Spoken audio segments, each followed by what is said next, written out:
మునుపు దేవుని వాక్యంలోంచి కొన్ని విషయాలను ధ్యానించుకుందాము. దానికంటే ముందు మన తలలో ఉంచితే ప్రార్థన చేసుకుందాం. ప్రేమ నమ్మకములు గల మా ప్రియ పరలోకపు తండ్రి, మీ పరిశుద్ధమైనటువంటి ఘనమైనటువంటి శ్రేష్టమైన ఉన్నతమైన నామానికి కృతజ్ఞతాస్తులు చెల్లించుకొంచున్నాము.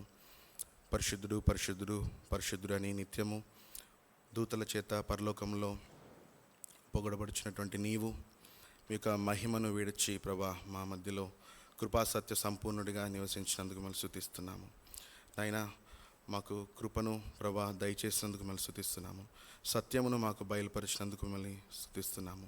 ప్రభా మరి యొక్క సమయంలో మీ యొక్క వాక్యపు వెలుగులో నుంచి కొన్ని విషయాలను మేము ధ్యానించుకొని ప్రభా మిమ్మల్ని ఆత్మతో సత్యముతో యథార్థంగా ఆరాధించడానికి మీరే మాకు కృప చూపించవలసిందిగా బ్రతిమలాడుకొంచున్నాం తండ్రి. పరిశుద్ధాత్మదేవ, మీ యొక్క పరిచర్యను మీ యొక్క సంచారమును మా మధ్యలో ఉంచండి. ఉంచినటువంటి మీ యొక్క బిడ్డల క్షేమాభివృద్ధి నిమిత్తమై మీరే మీ యొక్క దాసుని నిలబెట్టి మీరే వాడుకొనవలసిందిగా ప్రార్థిస్తూ యేసుక్రీస్తు ప్రభువారి శ్రేష్టమైన ఘనమైనటువంటి నామంలో స్తుతించి ప్రార్థించి విశ్వాసంతో అడివేడుకొంచున్నాం తండ్రి. ఆమేన్.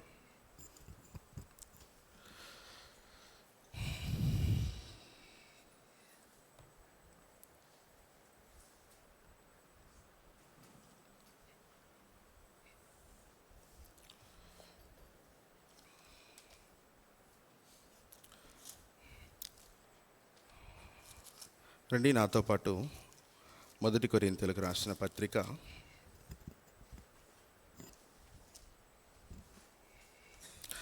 2వ అధ్యాయము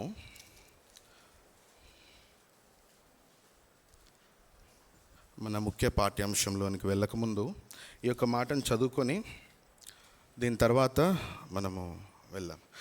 1 కొరింథీయులకు రాసిన పత్రిక 2వ అధ్యాయము 2వ వచనము అందరం కలిసి చదువుదాము.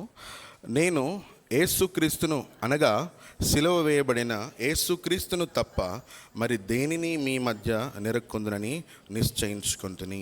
For I decided to know nothing among you except Jesus Christ and him crucified. యేసుక్రీస్తు ప్రభువారి గురించినటువంటి రిచ్ నాలెడ్జ్ అనగా సమృద్ధి అయినటువంటి జ్ఞానమును మనము కలిగి ఉండాలి. పౌలు కూడా ఇక్కడ ఆ యొక్క సంఘాన్ని ఉద్దేశిస్తూ ఆయన చెప్తున్నటువంటి మాట ఏంటంటే, యేసుక్రీస్తును అనగా సిలువ వేయబడిన యేసుక్రీస్తును తప్ప మరి దేనిని మీ మధ్య నేను నిరక్కుందని నిశ్చయించుకొంటిని. యేసుక్రీస్తు ప్రభువారి గురించి స్పష్టమైనటువంటి జ్ఞానము మన మనసులో ఉంటే తప్ప మన మనసులు రూపాంతరపరచబడవు. మనము ఆయన మహిమ నిమిత్తము మనము ఈ లోకంలో జీవించలేము. ఇక్కడ పౌలు ఎందుకు ఈ మాట అంటా ఉన్నాడు? For I decided to know nothing among you except Jesus Christ and him crucified.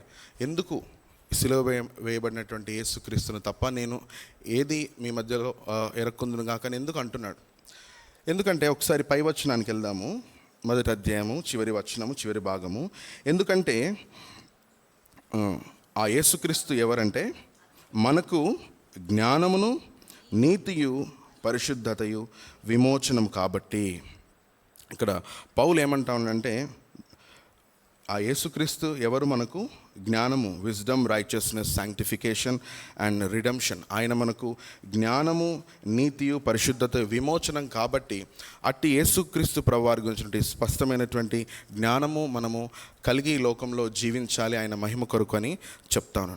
కాబట్టి పౌలు యొక్క ఉద్దేశం ఏంటంటే there is nothing more important in this whole universe than knowing Christ. క్రీస్తుని తప్ప నాకు ఈ లోకంలో తెలుసుకోవటం అనేది అంటే ఏ విషయం గురించి నాకు పెద్దగా అవసరం లేదు. కేవలం యేసుక్రీస్తు ప్రభువు గురించి నేను తెలుసుకోవాలని అనుకుంటా ఉన్నాను. మీరు కూడా అదే విధంగా యేసుక్రీస్తుని తప్ప మరి దేన్ని కూడా మీరు తెలుసుకోవద్దు అని ఇక్కడ పౌలు రాస్తూ ఉన్నాడు. ఇంకొక దగ్గర కూడా మనము ఫిలిప్పీయులకు రాసిన పత్రిక 3వ అధ్యాయంలో చూడొచ్చు. ఆయనను తెలుసుకోవడం నిమిత్తము, ఆయనను ఎరుగు నిమిత్తము సమస్తము నేను పెంటగా ఎంచుకుంటా ఉన్నాను కూడా అక్కడ పౌలు భక్తుడు మాట్లాడుతూ ఉన్నాడు. సో ఇక్కడ చూడండి, ఈ యొక్క వచనాన్ని ఇక్కడ ఒక మాట పౌలు ఏంటంటే I decided, I have determined అంటే నేను నిశ్చయించుకొని చాలా స్ట్రాంగ్గా నేను డిటర్మైన్ చేసుకున్నా ఏంటంటే ఆ యేసుక్రీస్తుని తప్ప, శిలువ వేయబడినటువంటి యేసుక్రీస్తుని తప్ప నేను ఏది కూడా తెలుసుకోవాలని అనుకోవట్లేదు. ఈ రోజున ఒక ఇంపార్టెంట్ విషయం గురించి నేను మీ మధ్యలో మాట్లాడాలని ఆశపడుతున్నా. అదేంటంటే the divinity of Jesus Christ. మన బైబిల్ స్టడీలో కూడా మనం కొన్ని విషయాలు దాని గురించి మనకు పాల్ శ్రీనివాస్ అన్న వచ్చినప్పుడు కొన్ని విషయాలు మాట్లాడారు. నేను గత కొద్ది దినాలుగా లేదా ఒక 1 month నుంచి ఈ యొక్క విషయం గురించి నేను మాట్లాడాలని ఆశపడుతూ వచ్చాను. ఎందుకు ఈ డివినిటీ ఆఫ్ జీసస్ క్రైస్ట్, యేసుక్రీస్తు ప్రభువారి యొక్క దైవత్వం గురించి మాట్లాడాల్సినటువంటి అవసరము ఈ సందర్భంలో అంతగా ఎందుకు ఏర్పడింది అంటే, ఈ మధ్య కొన్ని విషయాలు నేను సోషల్ మీడియాలో చూస్తున్నప్పుడు కొంత ఆశ్చర్యంగా నాకు అనిపించింది. ఏంటంటే కొంతమంది దుర్బోధకులు అనొచ్చు చాలా స్పష్టంగా. ఎందుకు అంటే వాళ్ళు యేసుక్రీస్తు ప్రభువారి యొక్క దైవత్వం గురించి వారు మాట్లాడడం జరుగుతుంది. ఏంటంటే యేసుక్రీస్తు ప్రభువారు కీర్తనలు 2వ అధ్యాయంలో చెప్పబడిన విధంగా ఆయన తండ్రికి పుట్టినవాడని, జన్మించాడని, తర్వాత అదే మాటని హెబ్రీ గ్రంథకర్త 1వ అధ్యాయము 5వ వచనంలో ఆయన మాట్లాడుతారు. సో ఈ యొక్క విషయాన్ని బట్టి మరి కొద్ది విషయాలను వాళ్ళు లేవనెత్తుతూ యేసుక్రీస్తు ప్రభు యొక్క దైవత్వాన్ని గురించి మాట్లాడడం జరుగుతుంది. కనుక నేను కేవలం లేఖనాల్లో నుంచి, ఎందుకంటే the scripture is self sufficient, అనగా దేవుడిచ్చినటువంటి వాక్యము సరిపోయింది. ఆ వాక్యాన్ని మనము ఉన్నది ఉన్నట్లుగా మనము అర్థం చేసుకునే ప్రయత్నం చేస్తే సరిపోద్ది. సో కొత్తగా దీని గురించి తెలుసుకోవడానికి ఎక్స్టర్నల్గా పెద్దగా మనకు అవసరం లేదు. మనలో ఉన్నటువంటి పరిశుద్ధాత్మ దేవుడు, he's the best teacher to us, he's the only teacher. ఆయన్ని మనము జెన్యూన్గా ఆయన మనం అడిగినప్పుడు లేఖనాల్లోంచి దేవుడు స్పష్టతను మనకు అనుగ్రహిస్తాడు. కనుక ఈ రోజున ఈ యొక్క టాపిక్ గురించి మనం మాట్లాడి దాంట్లో నుంచి కొన్ని అబ్జర్వేషన్స్ని లేదా వర్షిప్ గురించి కొన్ని పాయింట్స్ని మనం డ్రా చేసుకొని మనము వర్షిప్లోకి, ఆరాధనలోకి వెళ్దాము. సో ముఖ్యంగా అనేకమైనటువంటి యేసుక్రీస్తు ప్రభువారి గురించినటువంటి హెరసీస్, రాంగ్ డాక్ట్రిన్స్, తప్పుడు బోధలు, తప్పుడు సిద్ధాంతాలు చాలా ఉంటూ వచ్చాయి. ఇవన్నీ ఏదో ఇప్పుడు మనము వింటున్నటువంటి యెహోవా సాక్షులు కావచ్చు, మార్మన్స్ అనేటువంటి గుంపు కావచ్చు, కొన్ని చర్చ్ ఆఫ్ క్రైస్ట్ అనేటువంటి ఈ శాఖలు, ఇవన్నీ కూడా అంటే వీటి వెనక ఉన్నటువంటి ఉద్దేశాలు, ఆ బోధంతా కూడా ఇప్పుడు కొత్తగా వచ్చిందేమి కాదు. ఇన్ ద ఎర్లీ 4 centuries లోపే, అంటే సంఘ చరిత్ర మనం ఒకసారి అబ్జర్వ్ చేస్తే మొదటి 400 సంవత్సరాల లోపే the church has answered to all these questions. అంటే ఈ ప్రశ్నలన్నిటికీ సంఘము సమాధానం ఎప్పుడో చెప్పేసింది. సో ఏంటి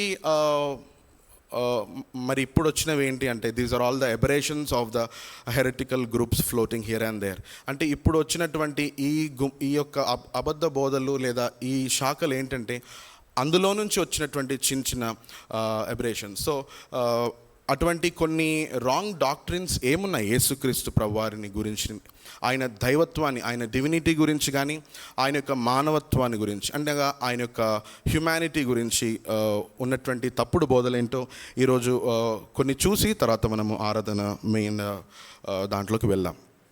సో కొంతమంది ఏమంటూ ఉంటారంటే యేసుక్రీస్తు ప్రభువారు ఆయన పూర్తిగా మానవుడే, ఆయన దేవుడు కాదు, he's a mere man, not God అని. సో ఎబియోనిజం అనేటువంటి సిద్ధాంతం అది చెప్తా ఉంది.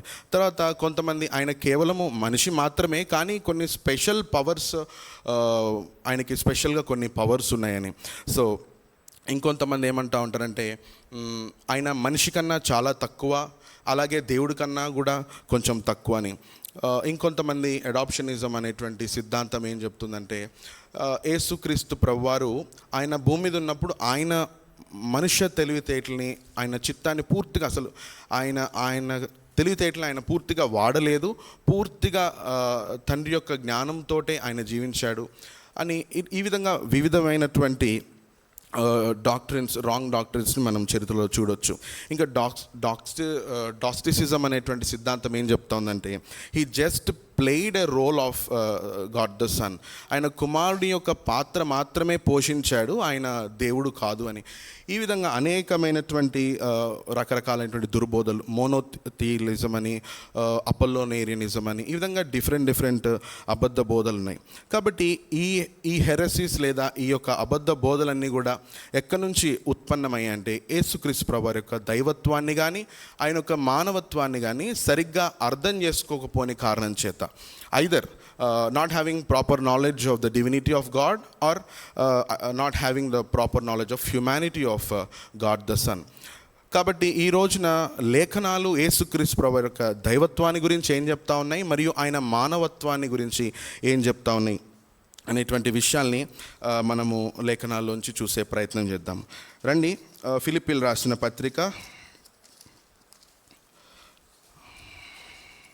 ఫిలిపియన్స్ చాప్టర్ 2, ఫిలిప్పీలకు రాసిన పత్రిక 2వ అధ్యాయము 6 నుంచి 6, 7, 8 వచనాలు అందరం కలిసి చదువుదాము.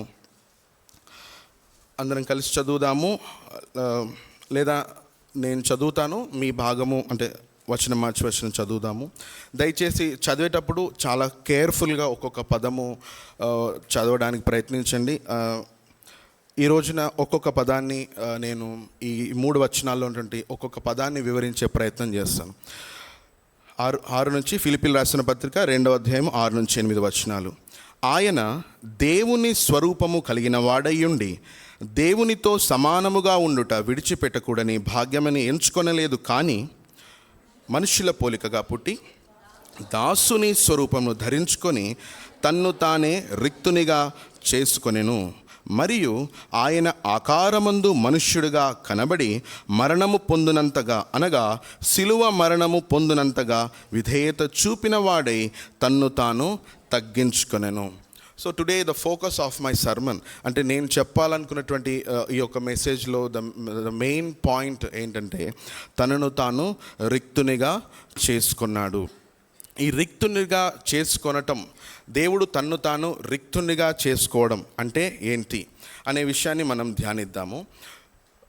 ఈ యొక్క సర్వ సృష్టిని సృష్టించినటువంటి సృష్టికర్త అయినటువంటి దేవుడు మనిషిగా ఈ లోకంలోనికి రావటం ఎలా సాధ్యము, ఆయనకి ఆ అవసరం ఏంటి, తర్వాత ఆయన నిజంగా రాగలడా, మనిషిలాగా రాగలడా, ఆయన సృష్టించిన అంటే సృష్టంలాగా ఒక మానవుడిలాగా ఈ సృష్టిలోనికి ఆయన రాగలడా, ఎట్లా, హౌ ఇట్ ఈస్ పాసిబుల్ అనేటువంటి విషయాన్ని మనము ధ్యానిద్దాము.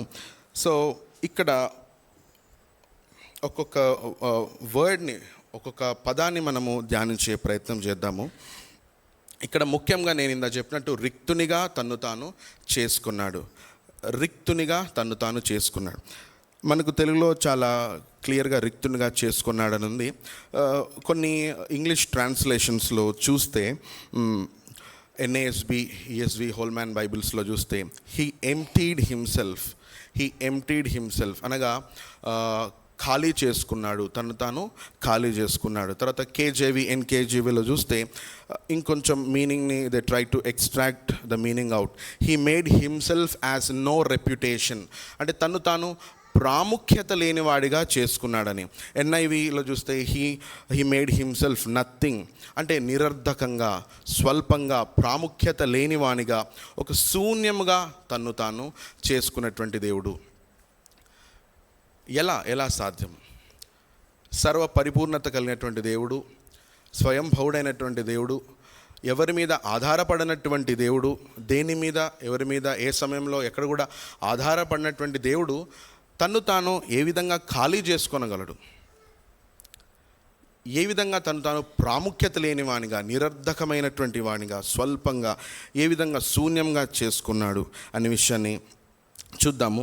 ఈ టెక్స్ట్లో నుంచే 6, 7, 8 వచనాన్ని, ఈ వచనాల్లో ఉన్నటువంటి ఒక్కొక్క మాటని మనము ధ్యానించే ప్రయత్నం చేద్దాము. 6వ వచనంలో, 2వ అధ్యాయం ఫిలిప్పీలు రాసిన పత్రిక 2వ అధ్యాయము 6వ వచనము, ఆయన దేవుని స్వరూపము కలిగిన వాడయ్యుండి. ఎస్, సో ఇక్కడ ఆయన అనేటువంటి పదం వాడడం. ఏంటి ఆయన అంటే? ఆయన అంటే it is a pronoun referring to some noun. ఇది ఒక సర్వనామము, ఒక నామవాచకాన్ని సూచిస్తూ ఉంది. ఎవరు ఈ ఆయన? ఎవరు? మనం పై వచనంలో 5వ వచనం ఇస్తే, క్రీస్తు యేసునకు కలిగిన ఈ మనస్సు మీరు కలిగి ఉండండి. సో యేసుక్రీస్తు ప్రభుగా వారి గురించి చెప్తా ఉంది. సో ఇప్పుడు యేసుక్రీస్తు ప్రభు అని పెట్టి మనం చదువుదాం. యేసుక్రీస్తు దేవుని స్వరూపము కలిగిన వాడై ఉండి. సో ముఖ్యంగా ఈ యొక్క 6, 7, 8 వచనాలు, యాక్చువల్గా ఈ ప్యాసేజ్ అంతా కూడా 6 నుంచి 11 వరకు ఉంటుంది ఈ ప్యాసేజ్. సో ఈ 6, 7, 8 వచనాలు it speaks about the descension of Christ, అంటే యేసుక్రీస్తు ప్రభువారు దిగి రావటము గురించి మాట్లాడుతూ ఉంది. తర్వాత ఈ 9, 10, 11 వచనాలు it speaks about the ascension of Christ, యేసుక్రీస్తు ప్రభువారి యొక్క ఆరోహణం గురించి, ఆయన హెచ్చింపబడటం గురించి మాట్లాడుతుంది. కనుక ఈ 6వ వచనంలో ఆయన దేవుని స్వరూపము గలవాడయుండి. సో ఇక్కడ ఎందుకు దేవుని స్వరూపము కలవాడయ్యుండి అని ఉంది? ఆయన దేవుడై ఉండి అని రాయొచ్చు కదా. దేవుని స్వరూపము కలవాడై అని ఎందుకు రాయబడింది? ఎందుకంటే ఈ టెక్స్ట్లోనే మనకు ఒక 3 ఇండికేటర్స్ లేదా 3 క్లూస్ని మనము చూడొచ్చు. అంటే మూడు ప్రూఫ్స్ని మనము చూడొచ్చు. ఎందుకు ఆయన దేవుని స్వరూపము అన్నప్పటికీ కూడా దేవుడు అని ఎందుకు ఆయన దేవుడు అనే విషయాన్ని కూడా ఈ యొక్క టెక్స్ట్లోనే చూద్దాము. మొదటిది, కొంచెం ముందుకెళ్దాము. ఆయన దేవుని స్వరూపం కలవాడయుండి, అదొక పార్ట్. తర్వాత దేవునితో సమానముగా ఉండుట, ఈ యొక్క మాట. సో దేవునితో సమానముగా ఉండుట. ఏంటి సమానము? He is equal, exact the same in nature, in number and quantity. ఆయన సంఖ్యలో, సామర్థ్యతలో, స్వభావములో యేసుక్రీస్తు ప్రభువారు దేవునితో సమానుడు. Exact the same. తక్కువ కాదు, అలానే ఎక్కువ కూడా కాదు. Exact the same. ఆయన ఏమన్నది? దేవునితో సమానముగా ఉండుట. సో గాడ్ ద సన్, యేసుక్రీస్తు ప్రభువారు తండ్రి అయిన దేవునితో సమానమైనటువంటి వాడు. ఎంత సమానం అంటే, ఒక బ్యాలెన్స్ తీసుకోండి. ఒక బ్యాలెన్స్ వెయిట్స్ మన కూరగాయలు అమ్మే వాళ్ళ దగ్గర చూస్తాం. ఇటు వెయిట్ ఎగ్జాక్ట్ వెయిట్స్ పెడితే ఎంత ఈక్వల్గా ఉంటాయి? అంత సమానంగా, ఎగ్జాక్ట్ ద సేమ్. ఇందాక చెప్పినట్టు exactly the same in nature, in quantity and number. So ఈ విషయము మనము చాలా జాగ్రత్తగా ఈ విషయాన్ని మనం అర్థం చేసుకోవాలి. ఇంకొకటి, కొంచెం ముందుకెళ్దాము. ఈ సమానముగా ఉండినటువంటి కుమారుడైనటువంటి దేవుడు అలా ఉండటము విడిచిపెట్టకూడని భాగ్యమని ఎంచుకొనలేదు. అంటే ఆయన ఇలా ఉండటము అంటే దేవునితో సమానముగా ఉండటము, ఆ నిత్యత్వంలో ఆ మహిమలో కోటానుకోట్ల దూతల స్తుతుల మధ్యలో ఆ విధంగానే ఉంటూ ఆ మహిమలో జీవించటము, అలానే ఉండటము, దాన్ని అంటే విడిచిపెట్టడం అంటే హోల్డ్, అంటే దాన్ని పట్టుకోకుండా, ఆ యొక్క మహిమను పట్టుకోకుండా ఆయన విడిచిపెట్టాడు. అంటే అలా ఉండటము, అది యేసుక్రీస్తు ప్రభువారు అలా చేయలేదు. సమానముగా ఉండటం విడిచిపెట్టకూడని భాగ్యమని ఆయన ఎంచుకోలేదు. కాబట్టి ఆయన ఏం చేశాడు? మనుషుని పోలికగా పుట్టి దాసుని స్వరూపమును ధరించుకొని తన్ను తానే రైట్. సో దేవునితో సమానముగా ఉన్నటువంటి ఆ కుమారుడైనటువంటి దేవుడు ఆయనకున్నటువంటి ఆ యొక్క మహిమను అలానే పట్టుకొని ఉండాలని అనుకోలేదు. కానీ మనుషుల పోలికగా పుట్టి, అంత మాత్రమే కాదు, మనుషుల పోలికగా పుట్టడం మాత్రమే కాదు, దాసుని స్వరూపమును ధరించుకున్నాడు. అంత మాత్రమే కాదు, తన్ను తాను రిక్తునిగా చేసుకున్నాడు. ఎంత రిక్తునిగా చేసుకున్నాడు? ఆకారమందు మనుషుల్లాగా కనబడి మరణము పొందినంతగా అనగా మరణంలో కూడా ద క్రూయల్ డెత్, ద సిలువ మరణమును పొందినంతగా విధేయత చూపిన వాడై తన్ను తాను తగ్గించుకొని. ఇందాక చెప్పినట్టు ఒక్కొక్క పదాన్ని మనము ధ్యానించుకుంటూ వెళ్దాము. కనుక ఇందాక చెప్పినట్టు దేవుని స్వరూపము కలవాడయ్యుండి అనగా దేవుడయ్యుండి యేసుక్రీస్తు ప్రభువారు ఏ అనుమానం లేకుండా ఆయన దేవుని స్వరూపం అంటే దేవుడు అని అనడానికి టెక్స్ట్లో ఉన్నటువంటి ప్రూఫ్ ఏంటంటే ఆయన దేవునితో సమానముగా ఉండుట విడిచిపెట్టకు, అంటే దేవునితో సమానముగా ఉన్నాడు అన్ని విషయాల్లో, ఎగ్జాక్ట్ ద సేమ్, ఈక్వల్. కనుక అటువంటి దేవుడు దాసుని స్వరూపమును ధరించుకున్నాడు. చూడండి, దాసుడు అంటే సర్వెంట్ కాదు, అర్థమవుతుందా? ఇక్కడ వాడబడినటువంటి పదం ఏంటంటే డ్యూలాస్. మన ఫిలెమోన్ రాసిన పత్రికలో ఒనేసిం గురించి చూసినప్పుడు బాండ్ సర్వెంట్ కదా, బాండ్ సర్వెంట్ అంటే పని వాళ్ళు, సర్వెంట్స్ ఏం చేస్తారు, వాళ్ళు నచ్చిన రోజులు పని చేస్తారు, నచ్చకపోతే ఆపేసే అవకాశం ఉంది. కానీ యేసుక్రీస్తు ప్రభువారు తను తాను ఎలా ఎంచుకున్నాడు అంటే ఒక దాసుని రూపమును ఆయన ధరించుకున్నాడు. కనుక దేవుని స్వరూపము కలవాడై ఉన్నటువంటి ఆ దేవుడు అన్నిట్లో దేవునితో సమానంగా ఉన్నటువంటి ఆ కుమారుడైనటువంటి దేవుడు ఇక్కడ మనిషి రూపాన్ని ఆయన ధరించుకోవడం జరిగింది. తర్వాత ఆయన మనిషిని రూపము ధరించుకోవటం అంటే చూడ్డానికి ఆయన ఏదో మనిషిలాగా కనపడటము, కానీ దేవుడే డిస్గైజ్ అనగా ఏదో మాయలాగా మనిషిలాగా కనిపించి, ఆ రోజుల్లో ఇట్లాంటి బోధ కూడా ఉండేది. ఆయన మనిషిలా కనబడుతున్నాడు కానీ ఆయనకి ఎట్లాంటి ఇమోషన్స్, ఫీలింగ్స్ కానీ ఆయనకి ఇట్లాంటివి లేవు, ఆయన కేవలం మనిషిలాగా మాత్రమే కనిపిస్తున్నాడు అనేటువంటి సిద్ధాంతం కూడా ఆదిమ సంఘాల్లో అటువంటి అబద్ధ బోధ కూడా ఉండేది. కానీ మనలాగే మనిషిలాగా ఆ విషయం కూడా మనం వద్దాం.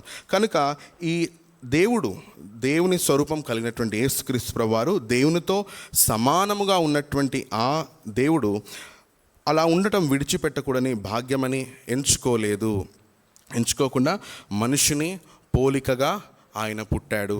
చూడండి, ఒకసారి ఆయన దేవుడు అనడానికి ఏంటి మనకున్నటువంటి ప్రూఫ్స్ లేఖనాల్లో అనేటువంటి చిన్న ప్రయత్నం చేస్తున్నాము. యోహాను రాసిన పత్రిక 1వ అధ్యాయము మొదటి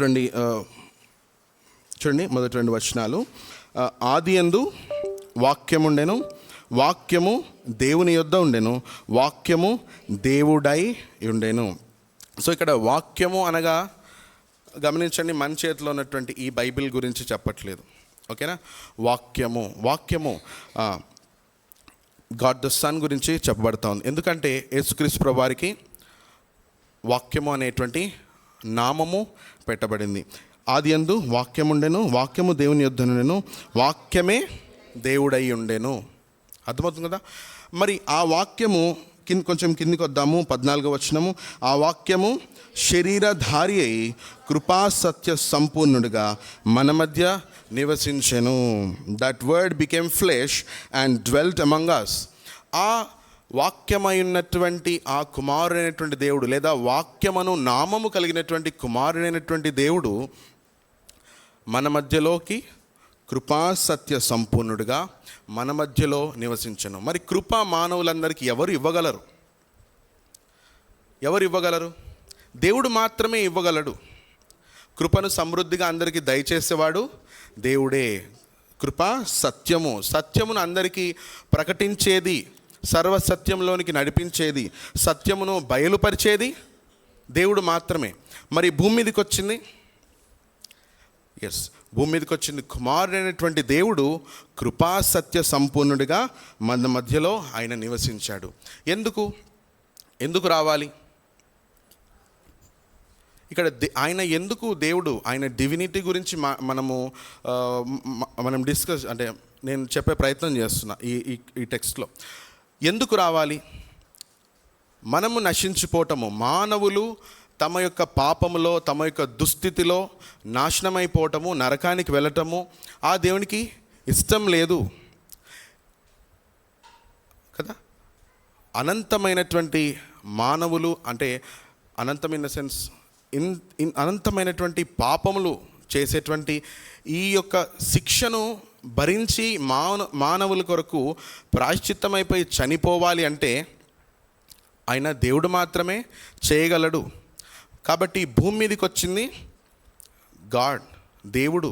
ఎవరు యేసుక్రీస్తు ప్రభువారు, కుమారుడైనటువంటి దేవుడు. ఆయన దేవుడై ఉండి అలా ఆ మహిమలో అలానే ఉండటము ఆయనకి ఇష్టం లేక మన మీద ప్రేమతోటి, మన మీద ఆయన చూపినటువంటి కృప ఎటువంటిదంటే దిగి ఆయన రావడం జరిగింది. కనుక ఆయన భూమి మీద ఉన్నప్పుడు ఎవరు ఆయనని ఈయన దేవుడే అని అనలేదు. ఎందుకు అంటే మనము మనుషుల పోలికగా పుట్టి అనేటువంటి ఆ మాట దగ్గర ఉన్నాం. మనుషుల పోలికగా పుట్టి చదవనా. కనుక ఈ యోహాను స్వార్తలో ఇంకొన్ని విషయాలు మనము గమనించవచ్చు. యోహాను స్వార్త 10వ అధ్యాయము 30వ వచనము, నేను తండ్రియును ఏకమై ఉన్నాము అని చెప్పాను. I'm in the Father and Father is in me and we both are one.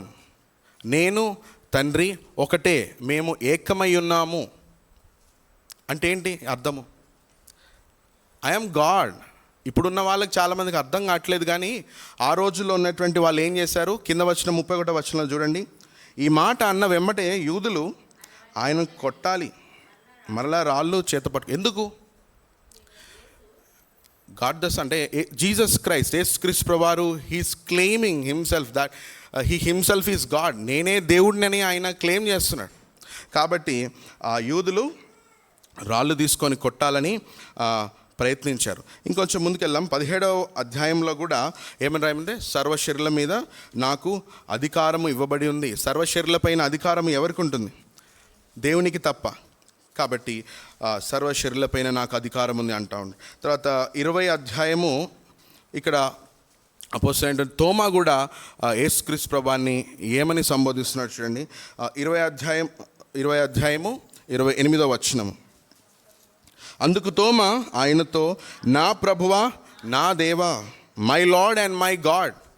అపోస్తలుడైనటువంటి తోమాకు తెలియదా ఆయన ఎవరు అని? యేసుక్రీస్తు ప్రభువారిని అంత సింపుల్గా ఆయన మై లార్డ్ మై గాడ్ అని అన్నాడు కదా. కాబట్టి యేసుక్రీస్తు ప్రభువారు ఆయన దేవుడు అనేటువంటి విషయము మనకు చాలా స్పష్టంగా, అంటే మనము చాలాసార్లు అనుకుంటూ ఉంటాము మనకు అన్ని విషయాలు తెలుసు అని అనుకుంటూ ఉంటాం. కానీ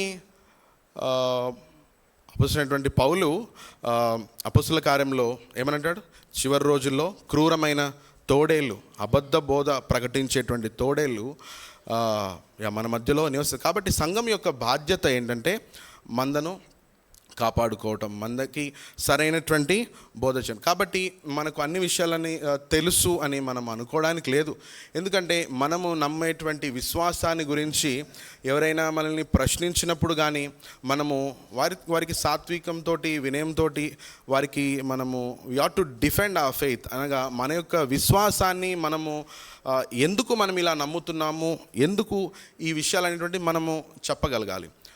అంత మాత్రమే కాదు, ఈ కాంటెక్స్ట్లో చూస్తే మనము యేసుక్రీస్తు ప్రభువు అనగా దేవుణ్ణి, త్రిత్వమైనటువంటి దేవుణ్ణి ఆరాధించడానికి ఈ సమయంలో మనం కూడుకొని ఉన్నాం. కనుక సత్యముతో ఆయన ఆరాధించాలి. దేవుని యొక్క వాక్యమే సత్యము, యేసుక్రీస్తు ప్రభువారే సత్యము. ఆ సత్యాన్ని మనం మనసులో మనము proper understanding of Jesus Christ, God the Son, ఆయన యొక్క డివినిటీ గురించి కానీ ఆయన యొక్క హ్యూమానిటీ గురించి మనకు స్పష్టమైన అవగాహన లేకపోతే మనము ఏమని ఆరాధిస్తాం దేవుణ్ణి? ఆయన ఎటువంటి వాడు, ఏమై ఉన్నాడు, మన కోసం ఆయన ఏం చేశాడు అనేటువంటిది మనకు స్పష్టమైనటువంటి అవగాహన లేకపోతే ఏ జ్ఞానంతో మరి మనం దేవుణ్ణి ఆరాధించేది? ఇంకా చెప్పాలంటే యేసుక్రీస్తు ప్రభువాని గురించినటువంటి సరైన జ్ఞానము లేకపోతే అసలు మనకు రక్షణ లేదు కదా. కనుక ఈ విషయాల్ని మరొకసారి మీ మధ్యలో పంచుకోవడానికి నేను ముందుకు వచ్చాను. యోహాను స్వార్త ఇందాక చూసినట్టు 20వ అధ్యాయం 28వ వచనంలో తోమా అంటున్నాడు ఏమని? నా ప్రభువా నా దేవా. కొలస్సీయులకు రాసిన పత్రిక 2వ అధ్యాయము 9వ వచనము. దైవత్వము యొక్క సర్వ పరిపూర్ణత శరీరముగా క్రీస్తునందు నివసించెను. For in him the whole fullness of deity dwells bodily. దైవత్వము యొక్క సర్వ పరిపూర్ణత, the whole fullness of deity dwells in Christ bodily. ఏమీ తక్కువ లేనటువంటి, ఏ కొదువ లేనటువంటి, స్వయం జీవుడైనటువంటి ఆ దేవుడు, ఎవరి మీద ఆధారపడినటువంటి ఇండిపెండెంట్ బీయింగ్ అయినటువంటి దేవుడు, ఆయన భూమి మీదకి తన్ను తాను రిక్తునిగా చేసుకొని రావడం జరిగింది. ఒకవేళ ఈ విషయాల్ని ఎవరైనా శంకించినా లేదా యేసుక్రీస్తు ప్రభువారి యొక్క దైవత్వాన్ని గురించి స్పష్టమైన సరైన అవగాహన లేక అవిశ్వాసంతో ఉంటే వారికి రక్షణ లేదని మనము చాలా స్పష్టంగా అనొచ్చు. They have unbelief, they are unbelievers, అనగా వారికి అవిశ్వాసం ఉంది, వారు విశ్వాసులు కాదు అని. ఇంకా చూద్దాము, మన మెయిన్ ప్యాసేజ్కి వద్దాము. ఫిలిప్పీలు రాసిన పత్రిక 2వ అధ్యాయము 6 నుంచి, ఆయన అనగా యేసుక్రీస్తు ప్రభువారు దేవుని స్వరూపము కలిగిన వాడయ్యుండి దేవునితో సమానంగా ఉండటము విడిచిపెట్టకూడని భాగ్యమని ఆయన ఎంచుకొనలేదు. అలానే ఉండాలి. I just want to క్లింగ్ to this glory. ఈ మహిమకి నేను అట్లా అంటుకొని అక్కడే నేను ఉండాలి, అక్కడే పరలోకంలో అని ఆయన అనుకోలేదు. మరి ఏం చేశాడు? దేవునితో సమానముగా ఉండడం విడిచిపెట్ట భాగ్యమని ఎంచుకొనకుండా he thought in himself and మనుషుల పోలికగా ఆయన పుట్టాడు. అలానే సమానంగా దేవునితో ఉండాలి అని, అదే నాకు గొప్ప భాగ్యము అనే ధన్యత అని అనుకోలేదు. హీ రెకండ్. ఈ థింకింగ్, రెకనింగ్ అనేది జరిగేది ఎక్కడ జరుగుతుంది? ఎంచుకోవటం అనేది మనసులో జరుగుతుంది. కనుక యేసుక్రీస్తు ప్రభువారు తన మనసులో ఏమనుకున్నాడు? ఇదంతా కూడా నేను విడిచిపెట్టకుండా ఇక్కడే ఉండాలని ఆయన అనుకోలేదు. ఆయన అనుకుంది ఏంటి? మనుషుల పోలికగా పుట్టి దాసుని స్వరూపం ధరించుకొని నన్ను నేను రిక్తునిగా చేసుకొని నేను భూమి మీదకి వెళ్ళి నశించిపోతున్నటువంటి వీరందరి కోసం నేను మరణించాలి. ఎందుకంటే దేవుడు మాత్రమే సంపూర్ణమైనటువంటి ప్రాయశ్చిత్తము మన పాపముల కొరకు చేయగలడు. ఏ ఎడ్ల యొక్కయు కోడల యొక్కయు రక్తము మనుషుల యొక్క పాపాలని తీసివేయజాలవు. కనుక దేవుడు మాత్రమే తీసివేయగలడు. చూడండి, దేవుని యొక్క ప్రేమ, the descension of Jesus Christ should baffle our minds. అనగా యేసుక్రీస్తు ప్రభువారి యొక్క భూమి మీదకి రావటము, దిగటము అనేటువంటిది మన మనసుల్ని చెదరగొట్టాలి. You should capture our minds. మన హార్ట్స్ని కూడా క్యాప్చర్ చేయాలి. ఏంటి దేవుని యొక్క ప్రేమ? అంత మహిమలో నిత్యము దూతల చేత పొగడబడుచున్నటువంటి దేవుడు, పరిశుద్ధులైనటువంటి దేవుడు, ఏ పాపము ఎరగనటువంటి దేవుడు, ఏ లోపము లేనటువంటి దేవుడు, సర్వ పరిపూర్ణమైనటువంటి దేవుడు, సర్వశక్తిమంతుడైన ఎల్షద్దాయి దేవుడు, సర్వము వ్యాపించినటువంటి దేవుడు, అటువంటి సర్వ జ్ఞానము కలిగినటువంటి దేవుడు మన గురించి ఆయన మనసులో నేను దిగిరావాలి, నన్ను నేను రిక్తునిగా చేసుకోవాలని ఆయన మన గురించి ఆయన ఆలోచించటం. ఏంటి ఈ ప్రేమ? దేవుని యొక్క ప్రేమ మనం ఆలోచించినప్పుడు మనము దేవుని ఆరాధించకుండా ఉండలేము. కనుక మన ఈ పాయింట్లోకి వద్దాము. కాబట్టి ఏం చేశాడు? మనుషుల పోలికగా పుట్టి దాసుని స్వరూపము ధరించుకున్నాడు. కేవలం మనిషిలాగా మాత్రమే రాలేదు, దాసుని స్వరూపం ధరించుకున్నాడు. ఏంటి దాసుని స్వరూపం అన్న మనం ముందు చూద్దాము. ఏం చేశాడు? తన్ను తానే రిక్తునిగా చేసుకున్నాడు. చాలా జాగ్రత్తగా గమనించండి. తనను తానే రిక్తునిగా చేసుకున్నాడు. ఈ రిక్తునిగా చేసుకోవటం అనేది థియోలాజియన్స్ వాడేటువంటి గ్రీక్ వర్డ్ ఏంటంటే కెనోసిస్. కెనోసిస్ అంటే ఎంప్టీయింగ్ హిమ్సెల్ఫ్, తనను తాను రిక్తునిగా చేసుకోవటము. ఎవరో ఆయనను తక్కువగా చేయటము, రిక్తునిగా చేయటం కాదు. తండ్రి అయిన దేవుడు కుమారుడైనటువంటి దేవుణ్ణి రిక్తునిగా తగ్గించలేదు, సాతాను తగ్గించలేదు, మనం తగ్గించలేదు. తన్ను తానే, ఇక్కడ వాడేటువంటి పదం కెనాసిస్, తనను తాను రిక్తునిగా చేసుకుని అంటే తనంతట తానే చేసుకున్నాడని. నా తలను నేనే దువ్వుకున్నాను, ఎవరు నా తల దువ్వలేదు, అంటే నా పని నేను చేసుకున్నాను. అర్థమవుతుంది కదా. నా వంట నేనే వండుకున్నాను, నా షూ నేనే వేసుకున్నాను అంటే ఈ పదం అనమాట. సో తనను తాను ఆయన రిక్తునిగా చేసుకున్నాడు. ఎవరు ఆయన్ని రిక్తునిగా చేసుకోలేదు, రిక్తునిగా చేసుకొని ఎస్. సో ఇక్కడ ఇందాక చెప్పినటువంటి మాట ఏంటంటే రిక్తునిగా చేసుకోవడం. ఇంగ్లీష్లో డిఫరెంట్ వర్షన్స్లో డిఫరెంట్గా చెప్పబడింది. Emptying himself, he made himself as nothing అని అనగా తను తాను ఖాళీ చేసుకున్నాడు, తను తాను నిరర్ధకంగా చేసుకున్నాడు, తను తాను అంటే ఏ గుర్తింపు లేనివానిగా చేసుకున్నాడు. అంటే ఏంటి ఆయనకున్నటువంటి దైవత్వాన్ని యేసుక్రీస్తు ప్రభువు వారు పక్కన పెట్టేశాడా? రిక్తునిగా చేసుకోవడం అంటే ఏంటి?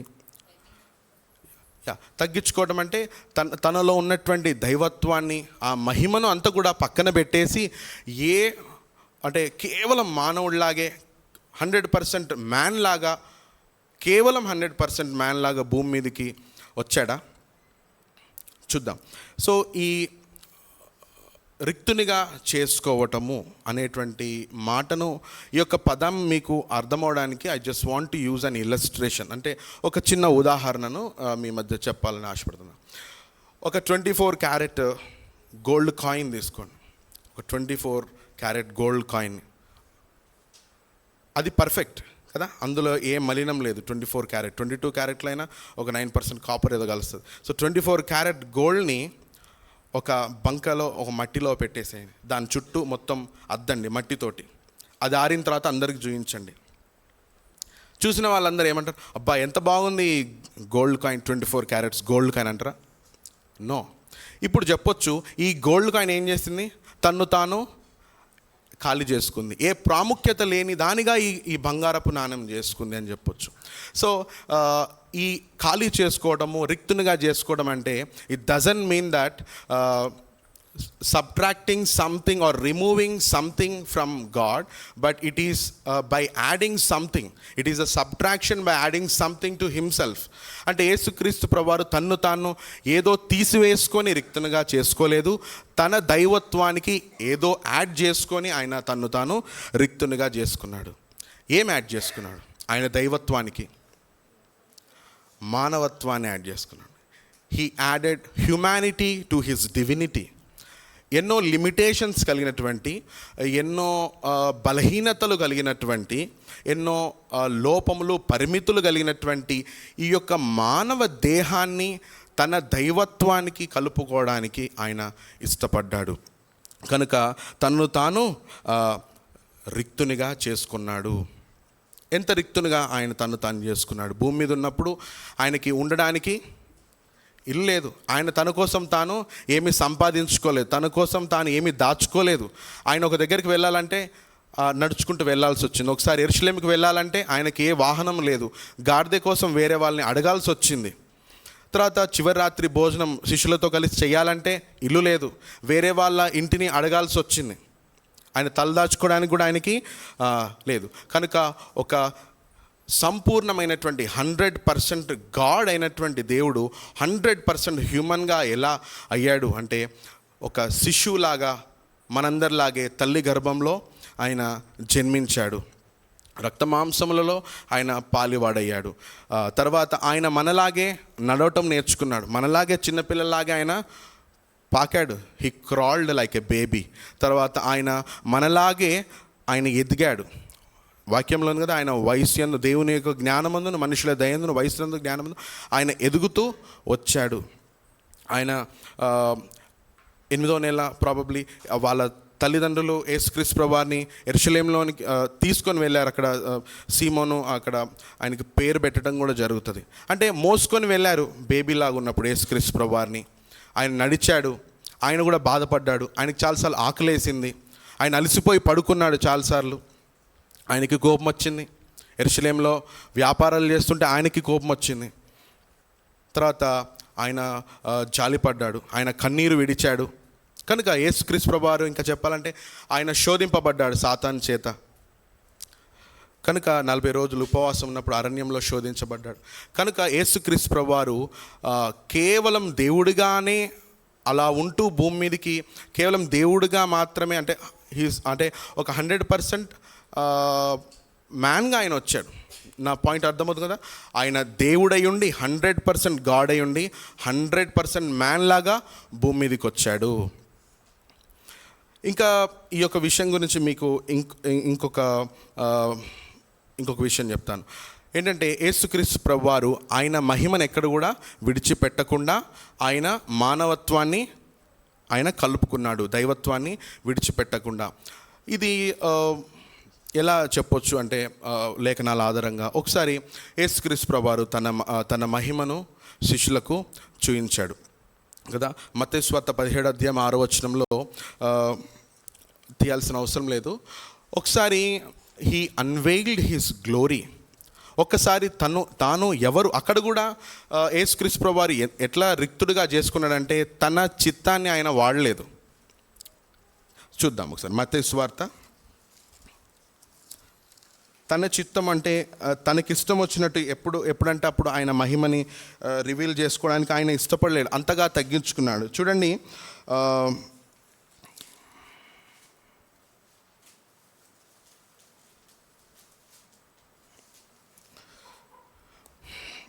17వ అధ్యాయము చూడండి ఎటువంటి దేవుడు ఎలా తగ్గించుకున్నాడు అనేది మనం చూస్తున్నాము. 17వ అధ్యాయము మత్తయి సువార్త 1-2 వచనాలు. 6 దినములైన తర్వాత యేసు పేతురును యాకోబును అతని సహోదరుడైన యోహాను వెంట పెట్టుకొని ఎత్తైన ఒక కొండ మీదకి ఏకాంతంగా పోయి వారి ఎదుట రూపాంతరం పొందెను. ఆయన ముఖము సూర్యుని వలె ప్రకాశించెను, ఆయన వస్త్రములు వెలుగు వలె తెల్లవాయను. And he was transfigured before them, and his face shone like the sun, and his clothes became white as light. తను ఎటువంటి వాడు అనేటువంటి విషయాన్ని యేసుక్రీస్తు ప్రభువారు ఆయన ఎటువంటి వాడు అనే విషయాన్ని ఆయన అక్కడ బయలుపరుచుకున్నాడు. తర్వాత చాలాసార్లు ఆయన తండ్రి యొక్క చిత్తము ప్రకారము చేయడానికి ఆయన ఇష్టపడ్డాడు. తనంతట తాను మనము యేసుక్రీస్తు ప్రభువు సిలువ వేయబడక ముందు అప్పగింపబడేటువంటి ఆ సందర్భంలో గెత్సెమనే తోటలో కూడా ప్రభువా నీ చిత్తమైతే ఈ గిన్నెను నా యొద్ద నుంచి తొలగించండి, నీ చిత్తమైతే అని అంతగా తాను తగ్గించుకున్నాడు. దేవుడై ఉండి దో హీ ఈజ్ 100% గాడ్, ఆయన తన దైవత్వాన్ని ఉపయోగించుకోకుండా తండ్రి యొక్క చిత్తానికి విధేయత చూపించడానికి ఆయన ఇష్టపడ్డాడు. మరి కొన్నిసార్లు శిష్యులు కొంతమంది వచ్చి ఆయన అడిగినప్పుడు రెండవ రాకడ గురించి ఎప్పుడు వస్తుంది, మరి ఎప్పుడు నీ రాకడ ఎప్పుడు అన్నప్పుడు నాకు తెలియదు అన్నాడు. నిజంగా తెలీదా? నిజంగా తెలీదా అంటే అప్పుడు తెలియదు, నిజంగా తెలియదు. తెలుసుకోవాలంటే తెలుసుకోగలడా? ఎస్. కానీ అక్కడ అది తండ్రి చిత్తము కాదు. అంటే తండ్రి చిత్త ప్రకారము భూమి మీద జీవించడానికి తన్ను తాను విల్లింగ్గా అంటే విల్ఫుల్గా తగ్గించుకున్నాడు. ఇందాక మనం వాడినటువంటి కెనోసిస్ ఈ యొక్క రిక్తునిగా చేసుకున్నాడు. తన్ను తాను తగ్గించుకున్నాడు. ఎవరు ఎంతగా తగ్గించుకున్నాడు అంటే శిలువ మరణము పొందినంతగా తన్ను తాను తగ్గించుకున్నాడు. చూడండి, మనము ఈ యొక్క ప్రత్యక్ష గుడారము చూడడానికి ఎట్లా ఉంటుంది? పైనుంచి చూసినప్పుడు లేదా సైడ్స్ నుంచి చూసినప్పుడు చుట్టూ అంతా అంటే అది ఒక చిన్న గుడారంలాగా మాత్రమే కనిపిస్తుంది. కానీ అందులో ఏముంది? గాడ్స్ గ్లోరీ, షకీనా, మహిమ ఉంది. కానీ అది బయటికి కనిపిస్తుందా? నో. చూస్తే ఏమంటే సామాన్యమైనటువంటి ఒక టెంట్ లాగా మాత్రమే కనిపిస్తుంది. కానీ అందులో అతి పరిశుద్ధ స్థలంలో దేవుని యొక్క మహిమ ఉంది. యేసుక్రీస్తు ప్రభువారు కూడా అంతే. ఆయన హీ వెయిల్డ్ అంటే తాను ఈ మానవ దేహంతో తన మహిమను కప్పుకోవడానికి ఇష్టపడ్డాడు. ప్రతిసారి తండ్రి మీద ఆధారపడి కేవలం తన చిత్తాన్నే చేసుకుంటూ పోకుండా తండ్రి చిత్తం మీద ఆధారపడి తండ్రి చెప్పినట్టు పరిశుద్ధాత్మ దేవుని యొక్క నడిపింపు ప్రకారము జీవించడానికి ఒక మానవుడిలాగా తాను ఆయన తగ్గించుకున్నాడు. చూడండి 2వ కొరింథీయులకు రాసిన పత్రిక 2 Corinthians చాప్టర్ 8 8వ అధ్యాయము 9వ వచనం. ఆయన ధనవంతుడై ఉండియు మీరు తన దారిద్ర్యము వలన ధనవంతులు కావాలని మీ నిమిత్తము he became the poorest of the poor. ఎందుకు దరిద్రుడయ్యాడు? ఎందుకు దారిద్ర్యాన్ని ధరించాడు? మన దారిద్ర్యాన్ని తీసివేయడానికి. He became utter poor, he became poorest of the poor. తలవాల్చుకోవడానికి మనిషి కుమారుడికి భూమి మీద స్థలం లేకుండా అయింది. ఎందుకంటే మనలను దరిద్రులుగా చేయటము, to make us rich. So for your sake he became poor though he was rich. ఎంత రిచ్నెస్ యేసుక్రీస్తు ప్రభువారు. చూడండి ఒక మాట, తిమోతి రాసినటువంటి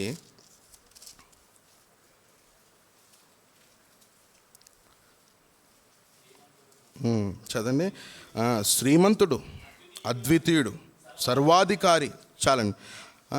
ఇంకా ఆ సర్వాధిపతి రాజులకు రాజును ప్రభువులకు ప్రభువై ఉన్నాడు. సమీపింపరాని తేజస్సులో ఆయన మాత్రమే నివసించు అమరత్వము కలిగిన వాడై ఉన్నాడు. మనుషులు ఎవడును ఆయన చూడలేదు. కనుక అందరికీ సమస్తమును ధారాళంగా దయచేటువంటి దేవుడు. అటువంటి దేవుడు, సర్వాధికారి అయినటువంటి దేవుడు, శ్రీమంతుడైనటువంటి దేవుడు. కనుక అటువంటి sovereign God, kings of kings and lords of lords, అటువంటి దేవుడు తనను తాను రిక్తునిగా చేసుకున్నాడు. చివరిగా ఎంత రిక్తునిగా చేసుకున్నాడంటే శిలువ మరణము పొందినంతగా రిక్తునిగా చేసుకున్నాడు. శిలువ మరణం మీద కూడా జరిగింది ఏంటంటే, అక్కడ ఫిజికల్గా ఆ యాగనీ అంటే ఫిజికల్గా భౌతికంగా యేసుక్రీస్తు ప్రభువారి యొక్క గాయాల గురించి కాదు బాధ. యేసుక్రీస్తు ప్రభువారు నా తండ్రి నా చేయి ఎలా విడిచితివి అంటే, తండ్రితో కూడా ఈ యొక్క పాప భారాన్ని బట్టి, ఈ యొక్క పాపాన్ని బట్టి, పాప శిక్షను బట్టి తండ్రితో కూడా సంబంధము కోల్పోయేంతగా తన్ను తాను తగ్గించుకున్నాడు. చూడండి, త్రిత్వమైనటువంటి దేవుడు ముగ్గురు వ్యక్తులుగా ఒకే దేవుడుగా ఉనికిలో నిత్యత్వం నుంచి నిత్యత్వం వరకు ఉన్నటువంటి ఆ దేవుడు, ఆ కుమారుడైనటువంటి దేవుడు ఎప్పుడు కూడా వారి మధ్యలో ఆ ఎడబాటు, సపరేషన్ అనేది ఎప్పుడూ లేదు.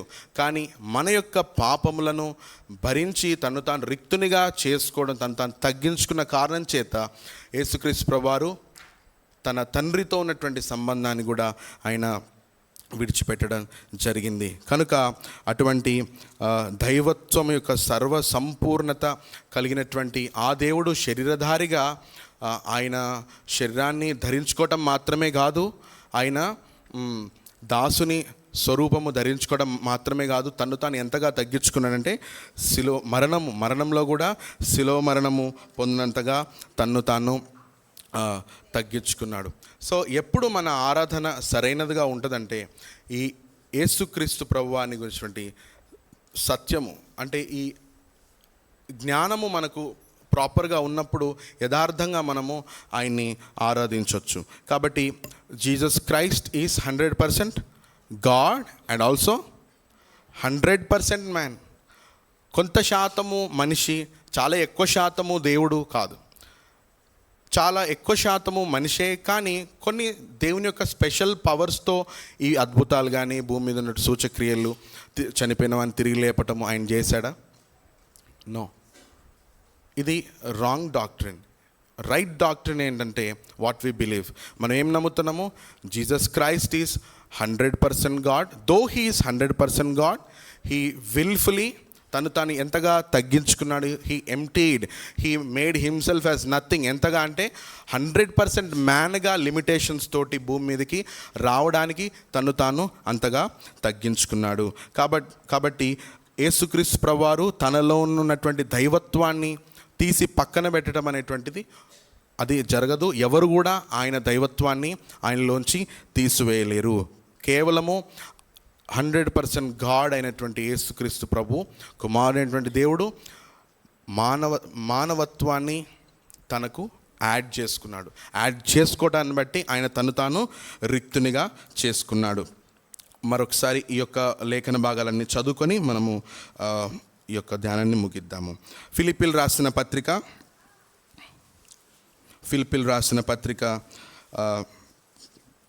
2వ అధ్యాయము ద లేటర్ పార్ట్ అనగా 9 నుంచి 11 వరకు నేను మాట్లాడలేదు జీసస్ క్రైస్ట్ అసెన్షన్ గురించి. కేవలము 6, 7, 8లో ఉన్నటువంటి జీసస్ క్రైస్ట్ యొక్క డిసెన్షన్ గురించి మాత్రమే మనము ధ్యానించాము. కనుక ఫిలిప్పీలు రాసిన పత్రిక 2వ అధ్యాయము 6, 7, 8 వచనాలు అందరం కలిసి చాలా స్పష్టంగా బిగ్గరగా మనము చదివి ముగించుకుందాము. ఆయన దేవుని స్వరూపము కలిగిన వాడయుండి దేవునితో సమానముగా ఉండుట విడిచిపెట్టకూడని భాగ్యమని ఎంచుకొనలేదు, కానీ మనుషుల పోలికగా పుట్టి దాసుని స్వరూపమును ధరించుకొని తన్ను తానే రిక్తునిగా చేసుకొనెను. మరియు ఆయన ఆకారమందు మనుషుడిగా కనబడి మరణము పొందునంతగా అనగా శిలో మరణము పొందినంతగా విధేయత చూపిన వాడై తన్ను తాను తగ్గించుకొనెను. కనుక దేవుడైనటువంటి 100% గాడ్ అయినటువంటి ఆ గాడ్ ద సన్, కుమారుడైనటువంటి దేవుడు మన నిమిత్తము తన్ను తాను రిక్తునిగా చేసుకొని మన పాపముల నిమిత్తమై మనము పొందవలసినటువంటి ఆ యొక్క పాపపు శిక్షను ఆయన తొలగించడానికి, తీసివేయడానికి ఆ శిక్ష అంతా కూడా తన మీద వేసుకొని ఆయన శిలువలో మన కొరకు చనిపోయిన విధానాన్ని బట్టి మనము ఆయన్ని ఆరాధించాలి. మరొక మాట చదువుకొని ముగించుకుందాము. యెషయా గ్రంథము 53వ అధ్యాయము. ఎంతగా తను తాను రిక్తునిగా చేసుకున్నాడు చూడండి. లేత మొక్క వలెను, ఎండిన భూమిలో మొలిచిన మొక్క వలెను అతడు ఆయన ఎదుట పెరిగేను. అతనికి స్వరూపమైనను సొగసైన లేదు. మనం అతన్ని చూచి అపేక్షించినట్లుగా అతని యందు స్వరూపము లేదు. స్వరూపము లేని వాడిగా ఆయన మన కోసం తగ్గించుకున్నాడు. తృణీకరించబడ్డాడు, విసర్జించబడ్డాడు, వ్యసనాక్రాంతుడిగా అయ్యాడు, వ్యాధిని అనుభవించాడు, మనుషులు చూడనొల్లని వానిగా అయ్యాడు, తృణీకరించబడ్డాడు, ఎన్నిక చేయబడినటువంటి వాడిగా మన కోసం యేసుక్రీస్తు ప్రభువారు అయ్యి తన్ను తాను తగ్గించుకున్నాడు. ఇదంతా కూడా though he is 100% God, he being 100% God, ఆయన 100కి 100% దేవునిగా ఉంటూ కూడా ఒకసారి చూడండి, శిలువ మీద ఉన్నప్పుడు ఆయన తన్ను తాను ఒక్కసారి ఆయన బయలుపరుచుకుంటే, ఆయన ఎటువంటి వాడని ఒక్కసారి ఆయన రివీల్ చేసుకుంటే, కనుక ఆయన ఇష్టపడలేదు. మన నిమిత్తము బాధ పొందడానికి, బాధను అనుభవించడానికి ఆయన తగ్గించుకున్నాడు. కనుక మన కోసం తను తాను తగ్గించుకున్నటువంటి దేవుణ్ణి అనగా కుమారుడైనటువంటి యేసుక్రీస్తు ప్రభువాని గురించినటువంటి ఈ యొక్క మాటలను మనము మనసులో పెట్టుకొని మనము ఆరాధనలకు వెళ్దాము.